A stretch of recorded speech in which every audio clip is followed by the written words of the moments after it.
فارس کے ساتھ 1603 سے 1618 کے درمیان ایک زبردست جنگ لڑی گئی، جس کے بعد کافی نقصان کا سامنا کرنا پڑا۔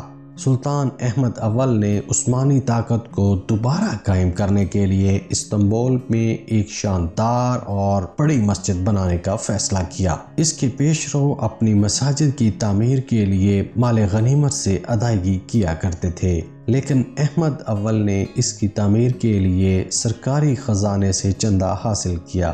دوستو، اس مسجد کی تعمیر 1609 میں شروع ہوئی اور 7 سال کے عرصے میں 1616 میں مکمل کی گئی۔ سلطان کے مال غنیمت کی بجائے سرکاری خزانے سے اس کا خرچ ادا کرنے کا فیصلہ اس وقت کے مسلم علماء کرام اور فقہا کے غصے کا باعث بنا۔ یہ مسجد بازنطینی شہنشاہوں کے محل کے مقام پر آیا صوفیہ کے سامنے بنائی گئی۔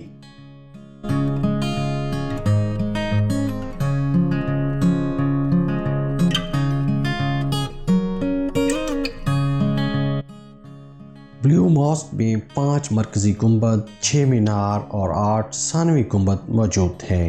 یہ ڈیزائن 2 صدیوں کی تعمیراتی ترقی کی عکاس ہے۔ اس میں آیا صوفیہ کے بہت سے بازنطینی عناصر کو روایتی اسلامی فن تعمیر کے ساتھ شامل کیا گیا ہے اور اسے کلاسیکی دور کا آخری عظیم نمونہ سمجھا جا سکتا ہے۔ اس کے معمار محمد آغا ہیں۔ اس نے اپنے آقا سنان کے خیالات کو مد نظر رکھتے ہوئے اس کا ڈیزائن ایسے مرتب کیا جس کا مقصد عظمت اور شان و شوکت کو ظاہر کرنا ہے۔ اس مسجد کا بلائی حصہ 60 مختلف ٹیولپ پیٹرن سے سجایا گیا ہے۔ اس میں تقریباً 20,000 ہاتھ سے پینٹ کیے ہوئے سیرامکس استعمال ہوئے ہیں۔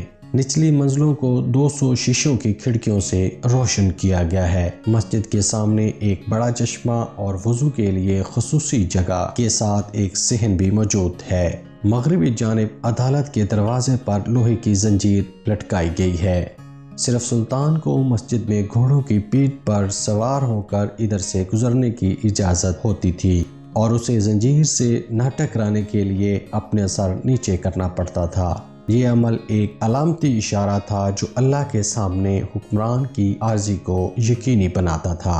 نچلی سطح پر ٹائلیں ڈیزائن کے لحاظ سے روایتی نظر آتی ہیں، جبکہ گیلری کی سطح پر ان کا ڈیزائن پھولوں، پھلوں اور صنوبر کی نمائندگی کے ساتھ شاندار ہو جاتا ہے۔ ٹائلیں ازنیک ماسٹر کی نگرانی میں بنائی گئی تھیں۔ عمارت میں استعمال ہونے والی ٹائلوں کا معیار وقت کے ساتھ ساتھ کم ہوتا جا رہا ہے۔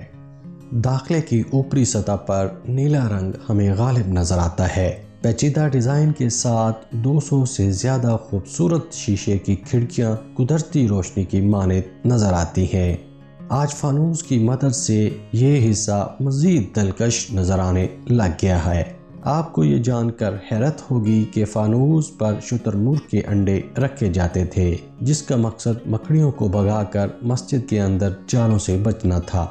سجاوٹ کے لیے قرآن کی آیات شامل کی گئی ہیں۔ ان میں سے اکثر سید قاسم گوباری نے بنائی تھی، جنہیں اس وقت کا سب سے بڑا خطاط مانا جاتا ہے۔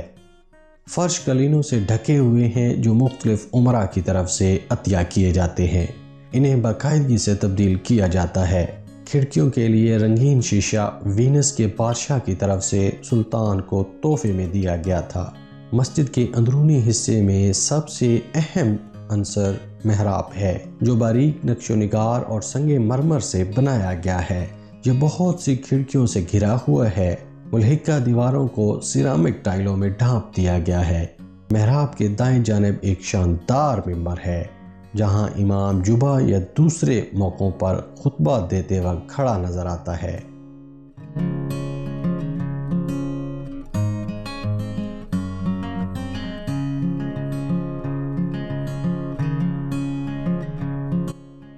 کشادہ صحن کے سامنے والا حصہ اس طرح بنایا گیا تھا جس طرح سلیمانی مسجد کے سامنے والا حصہ بنایا گیا تھا۔ اس میں صرف کونے کے گنبدوں پر برجوں کا اضافہ کیا گیا تھا۔ اس کا دربار مسجد جتنا ہی بڑا ہے۔ اس کے دونوں طرف وضو کی سہولت میسر ہے۔ مرکزی چشمہ صحن کی نسبت چھوٹا ہے۔ صحن کا یادگار لیکن تنگ گیٹ وے فن تعمیر کے لحاظ سے بہت ہی نمایاں ہے۔ اس کا گنبد ایک عمدہ ساخت کا حامل ہے۔ اس کے تاریخی ابتدائی سکول کو مسجد کے معلوماتی مرکز کے طور پر استعمال کیا جاتا ہے۔ بلیو ماسک اور اسلام کے بارے میں مفت اورینٹیشنل پریزنٹیشن یہیں پر فراہم کی جاتی ہے۔ یہ جگہ آیا صوفیہ مسجد کے بالکل ساتھ موجود ہے۔ آیا صوفیہ مسجد کے بارے میں ایک مکمل ویڈیو بھی ہمارے چینل پر موجود ہے، آپ اس کو بھی دیکھ سکتے ہیں۔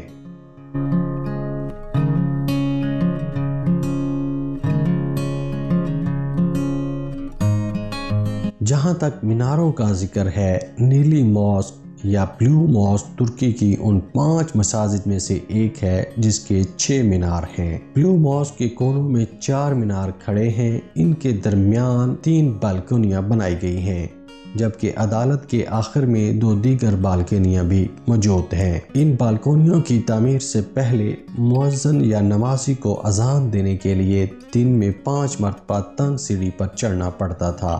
ہر مینار کی اونچائی تقریباً 64 میٹر ہے، جو دور سے دلکش منظر پیش کرتے ہیں۔